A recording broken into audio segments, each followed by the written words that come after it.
Sexta-feira é dia de saber como foram os trabalhos do plenário da Câmara durante a semana. Quem tem os detalhes é a editora-chefe da Rádio Câmara, Ana Raquel Macedo. Bom dia, Ana. Olá, Claudinho, tudo bom? Cláudio Ferreira aqui com a gente no resumo da semana. Bom dia, Ana. Vamos começar com o nosso cardápio extenso aqui do plenário, com medidas provisórias que foram aprovadas. Isso mesmo, Cláudio. A gente teve essa semana a votação de variadas propostas pela Câmara dos Deputados, uma semana que teve as votações antecipadas, Claudinho, por conta dos festejos juninos. A gente, com isso, os deputados já começaram as reuniões na segunda-feira e tiveram ali uma agenda intensa de votações até quarta. Uma das medidas provisórias aprovadas nessa semana, Claudinho, é a MP 1107, que ela permite o uso de até 3 bilhões do Fundo de Garantia por Tempo de Serviço, o FGTS, para empréstimos de até R$ 4.500 para microempreendedores e de até R$ 1.500 para pessoas físicas. Tem um nome esse programa, é o programa Sim Digital, Programa de Simplificação do Microcrédito Digital para Empreendedores. O governo espera, com essa proposta, beneficiar até 4,5 milhões de empreendedores. A gente lembra que, como é uma medida provisória, ela tem validade a partir da sua edição pelo governo, mas ela precisa ser confirmada por deputados e senadores. Então, como ela já está em vigor, já há um número aí do governo de que cerca de 1 milhão de pessoas já teriam conseguido esse crédito e também ali já estão ali utilizando esses recursos. O relator dessa medida provisória, o deputado Luiz Miranda, do Republicanos do Distrito Federal, ele fez algumas modificações no texto original da MP 1107. Por exemplo, ele aumentou o prazo final de empréstimos imobiliários com recursos do FGTS de 30 para 35 anos. Ele também colocou ali uma questão importante para as mulheres, que é a reserva de metade das vagas do Sim Digital, desse programa Sim Digital, para mulheres empreendedoras acessarem esse crédito, e com isso essa proposta, essa medida provisória, ela foi aprovada pelos deputados, e agora depende aí só da avaliação dos senadores para poder ser, então, confirmada. Outra medida provisória aprovada nessa semana aqui pela Câmara foi a medida provisória 1104, que ela mexe na chamada Lei do Agro, ela mexe ali no crédito que é concedido aos produtores rurais. Mexe em 2 pontos, principalmente, nas cédulas do produto rural e nos fundos garantidores solidários. O que é o objetivo dessa medida provisória 1104, Claudinho? O governo ele espera, com essa medida provisória, ampliar a captação de recursos privados para o setor ali de crédito agropecuário. Com isso também pretende desburocratizar esse setor, também modernizá-lo. Ela teve ali essa medida provisória, a bancada da agropecuária, elogiando o próprio relator, deputado Pedro Lupion, do PP do Paraná, colocando ali que essa medida provisória ela vai desburocratizar os títulos agropecuários, vai ampliar as possibilidades de modernização do setor, mas ela teve críticas em plenário, Claudinho. A oposição criticou essa medida provisória e listou ali uma série de problemas, entre eles, por exemplo, há uma avaliação da oposição de que ela pode privilegiar somente os grandes produtores, que ela pode concentrar mercado, favorecer até ali a especulação das terras agrícolas. Também poderia trazer riscos de danos econômicos por permitir vários empréstimos ali, tendo como garantir um mesmo produto, uma mesma produção rural, mas, como eu disse, no geral, a maioria dos deputados entendeu que essa medida vem para desburocratizar esse setor aí do agro, das cédulas do produto rural e também esses fundos garantidores solidários, que são importantes na concessão de crédito para os produtores. Então, essa medida provisória 1104, aprovada pelos deputados nessa semana, agora também depende ali da avaliação dos senadores para ser confirmada. Pois é, Ana, como você falou, a semana começou no plenário na segunda-feira, uma semana um pouco mais encurtada, mas bastante produtiva, né? Nós temos também projetos de lei aprovados, e queria que você falasse de 2 projetos que, pelo que eu vi, tem a ver com o meio ambiente, né? Isso mesmo, a gente ainda está falando um pouquinho de agro e de meio ambiente com essas propostas aprovadas. Claudinho, uma delas, ela permite o seguinte, o uso de aviões agrícolas no combate a incêndios florestais. Quem está acompanhando a gente aqui nesse resumo da semana vai se lembrar, possivelmente vai se lembrar, dos incêndios que atingiram ali grande parte do Pantanal, e que, né, no último ano, e que realmente motivaram uma série de ações, inclusive comissão externa aqui na Câmara dos Deputados. E o que traz esse projeto? Esse projeto que ele já tinha sido aprovado pelos senadores e agora, com a aprovação dos deputados, já pode ir à sanção presidencial. Ele prevê que aqueles produtores rurais que têm ali um avião para poder fazer a dispersão de fertilizantes, de defensivos agrícolas, que no momento de ociosidade desse avião agrícola, que possa ser utilizada a aeronave para eventual combate a incêndios florestais. E foi lembrado em plenário que, inclusive, a época de incêndios normalmente é a época de entre-safra e que esses aviões estariam ociosos. O relator dessa medida provisória, não, dessa proposta, o deputado José Medeiros, do PL de Mato Grosso, ele colocou muito fortemente em plenário, Claudinho, que no último incêndio, esse grande incêndio que houve no Pantanal, muitos produtores queriam até ajudar no combate ao incêndio, mas não conseguiam, porque, como você não tem isso regulamentado em lei, havia dúvidas de como é que poderia ser incorporada essa ajuda das aeronaves agrícolas no combate aos incêndios. E aí, por essa proposta, você tem que os órgãos ambientais, eles têm que fazer ali um plano de combate a incêndio, incorporando essas aeronaves, essas aeronaves elas têm que ser conduzidas por pilotos qualificados, que tenham treinamento nesse tipo de trabalho. Então, vai ter ali uma série de regras de segurança, mas que possa, sim, então, ser utilizada essa ajuda voluntária de produtores, né, que tenham aviões agrícolas ociosos e que eventualmente estejam numa região de incêndio florestal e possam colocar suas aeronaves ajudando nesse combate. Essa proposta, então, como eu disse, ela vai à sanção. Outra proposta também que tem relação aí com o meio ambiente e o agro foi um projeto aprovado pelos deputados que ele permite a restauração de áreas degradadas nas propriedades sem necessidade de autorização do órgão ambiental. O que acontece? Hoje, pela legislação, o Código Florestal, por exemplo, nas propriedades rurais, você tem a reserva legal, que é um percentual, dependendo do bioma, que você tem que ter preservação de vegetação nativa, você também tem as áreas de preservação permanente, por exemplo, ao longo ali de algumas faixas ao longo de cursos d'água, então isso é de preservação obrigatória, mas você tem um passivo muito grande nessa preservação, você tem muitas propriedades rurais que precisam fazer essa restauração de acordo com a legislação, e esse passivo, hoje em dia, para você poder fazer essa recuperação de vegetação nativa, Claudinho, você precisa de autorização do órgão ambiental. Então, essa proposta ela vem dizer que o produtor rural, que tem ali, utiliza técnicas variadas, técnicas agrícolas e de manejo florestal para poder fazer a recuperação dessas áreas com vegetação nativa, ele não vai precisar mais de autorização do órgão ambiental, ele vai poder fazer. Depois, claro, você tem ali a comprovação dessa área, de como é que se o produtor tal não está de acordo com a legislação ambiental, cumprindo ali a questão ambiental nos termos da reserva legal, da área de preservação permanente.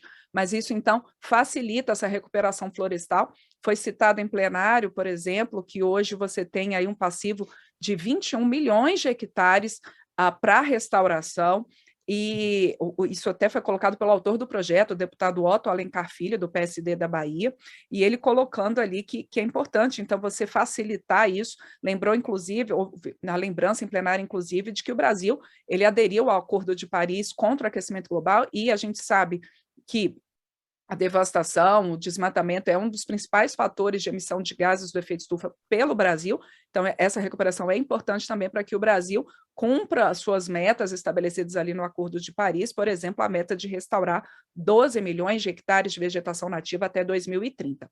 Essa proposta, então, Claudinho, ela é uma proposta, como eu disse, do deputado Otto Alencar Filho, foi aprovada pelos deputados nessa semana e agora vai ao Senado. A gente está conversando com a editora-chefe da Rádio Câmara, Ana Raquel Macedo, sobre os trabalhos do plenário da Câmara durante esta semana. Ana, mais dois temas que foram foco do plenário foram consórcio e condomínios. Isso. Consórcios, nesse caso, Claudinho, não é o consórcio ali da pessoa física, é o consórcio de municípios. A gente hoje já tem a possibilidade na legislação de formação de consórcios entre os municípios para ali a prestação de alguns serviços públicos. Por exemplo, saneamento, você tem ali um grupo de municípios que estão na mesma região e que, para você poder viabilizar por exemplo, uma obra de saneamento básico, eles se juntam ali para poder compartilhar esses custos, dividir essa prestação de serviço. Isso já é possível. O que essa proposta que foi aprovada, ela traz? Ela traz que esses consórcios de municípios que já existem, né, ou que venham a ser formados, que eles possam também fazer o gerenciamento de fundos com recursos para financiamento de obras, de serviços, e que esses consórcios, então, por essa proposta, eles poderão receber transferência de recursos constitucionais, vão poder receber transferências vindas por emendas parlamentares ao orçamento, e aí, então, foi muito colocado em plenário, a própria relatora, a deputada Leandre, do PSD do Paraná, destacando ali que essa proposta, ela é mais um passo, Claudinho, no sentido de você favorecer esse planejamento regional, articular políticas públicas regionais que, às vezes, sozinho ali o município não daria conta de fazer. Então, ela vem ali se somar a essa questão que já existe, que são os consórcios ali de municípios, tornando ainda ali, ampliando essa possibilidade de gestão pública nesses consórcios com o gerenciamento desses fundos de recursos. Essa proposta, ela agora vai ao Senado. Outra proposta aprovada pelos deputados nessa semana, ela trata da autorização para que condôminos, né, mudem a destinação original dos imóveis. Isso hoje, claro, já é possível, só que hoje você precisa ter a aprovação, no caso de um condomínio, da totalidade ali dos condôminos para você poder mudar a destinação de um imóvel. Por essa proposta aprovada, você vai precisar de 2/3 dos condôminos, no caso de mudança de destinação ali do imóvel, por exemplo, é um imóvel residencial, mas há a possibilidade pelo plano diretor local, pelo zoneamento ali da cidade, de você eventualmente transformar esse imóvel residencial num imóvel comercial. Então, isso hoje precisa, como eu disse, da totalidade dos condôminos concordando. Por essa proposta, 2/3, com a aprovação de 2/3 já seria possível. A relatora, a deputada Clarissa Garotinho, do União do Rio de Janeiro, ela disse que isso é fundamental, que às vezes você tem mudanças de destinação dos imóveis, né, da função ali do imóvel, mudanças barradas por, às vezes, um condômino que não concorda. Então, ela colocou isso em plenário, né, muitos deputados também elogiaram isso, elogiaram essa proposta por ela favorecer esse planejamento urbano. Essa proposta, ela já tinha sido aprovada pelos senadores, portanto, agora, com a aprovação dos deputados, ela já pode ir à sanção presidencial. Ana Raquel, temos mais 2 itens na nossa lista desta semana. A instituição do Dia do Físico, que por acaso é no dia do meu aniversário, e a aprovação de acordos internacionais, não é isso? Isso mesmo, dia 19 de maio, aniversário de Cláudio Ferreira, e se essa proposta aprovada pelos deputados nessa semana também foi aprovada pelos senadores, vira também o Dia do Físico. E por que o dia 19 de maio, Claudinho? Não sei se você sabe aí dessa data importante, aí, além de ser seu aniversário. É porque ela faz referência ao dia 19 de maio de 1905, quando o físico alemão Albert Einstein, todo mundo já ouviu falar do Einstein, ele publicou artigos sobre a famosa teoria da relatividade, teoria que eu aqui deixo para os físicos responderem como que ela funciona direitinho, mas a gente sabe que a teoria da relatividade ela foi importantíssima para a nossa vida, não só para os físicos, mas isso trouxe questões do nosso dia a dia, Claudinho, questões como, por exemplo, o GPS, a exploração espacial. Então, essas questões são super importantes no nosso dia a dia, às vezes a gente nem se dá conta de que aquilo ali veio lá de trás, de 1905, com essas pesquisas e com esses estudos super importantes e revolucionários que o Einstein trouxe em 1905, com a publicação dos primeiros artigos sobre a teoria da relatividade. Dia 19 de maio, então, Dia do Físico, Dia Nacional do Físico. E por que os deputados resolveram instituir esse dia e lembrar esse dia? Para incentivar a pesquisa no Brasil, para incentivar a pesquisa da física e de outras áreas da ciência. A própria relatora, a deputada Perpétua Almeida, do PCdoB do Acre, ela disse, ela falou isso em plenário, Claudinho, não é somente um dia, não é somente uma homenagem, é para você mostrar a importância da ciência no nosso dia a dia, da pesquisa, incentivar que cada vez mais jovens, meninas, meninos, possam se embrenhar pela física, pela matemática, por outras ciências, e que isso traga, claro, ganhos para todo o país. Então, Dia Nacional do Físico, dia 19 de maio, aprovado aqui pelos deputados e agora vai ao Senado. A gente teve também nessa semana, concluindo as votações aí de uma semana, num esforço ali logo no início dela para votação em plenário, aprovação de 2 acordos internacionais, um entre o Brasil e Malawi, ali na África, para que haja possibilidade de trabalho remunerado entre famílias, entre dependentes familiares ali do corpo diplomático. Você tem, por exemplo, um cônsul, um embaixador, um adido que vá trabalhar ali no Malawi e que aí haja a possibilidade de o cônjuge, os filhos, trabalharem ali nesse país. E a mesma coisa, como um acordo bilateral, a mesma coisa para quem vier do Malawi para cá, corpo diplomático do Malawi aqui no Brasil. Também houve a aprovação de um acordo internacional entre o Brasil e o Equador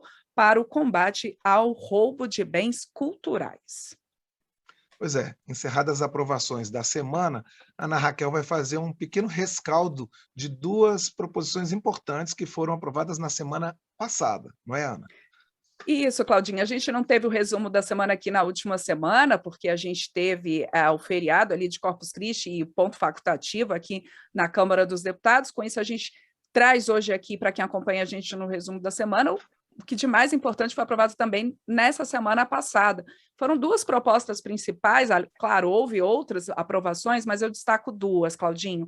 Uma foi a conclusão da votação do projeto que limita até 17% o ICMS de combustíveis, energia elétrica, comunicação e transporte público, tornando esses serviços bens essenciais e, por isso, limitando essa cobrança do ICMS, que é um imposto estadual. Hoje essas alíquotas variavam ali, chegando até 35%, em alguns casos, então limitando isso até 17%.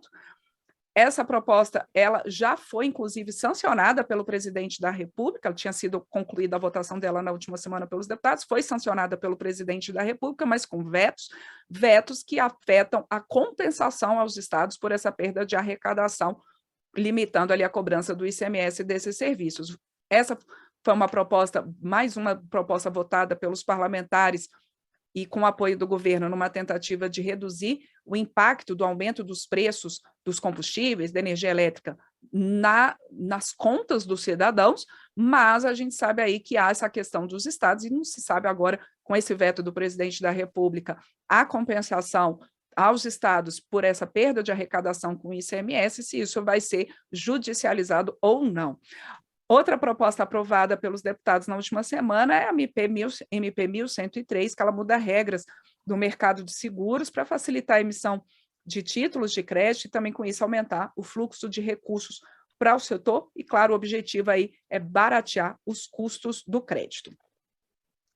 Ana Raquel Macedo, editora-chefe da Rádio Câmara, com esse panorama do plenário nas últimas 2 semanas. Ana, muito obrigado pela sua participação e até a semana que vem.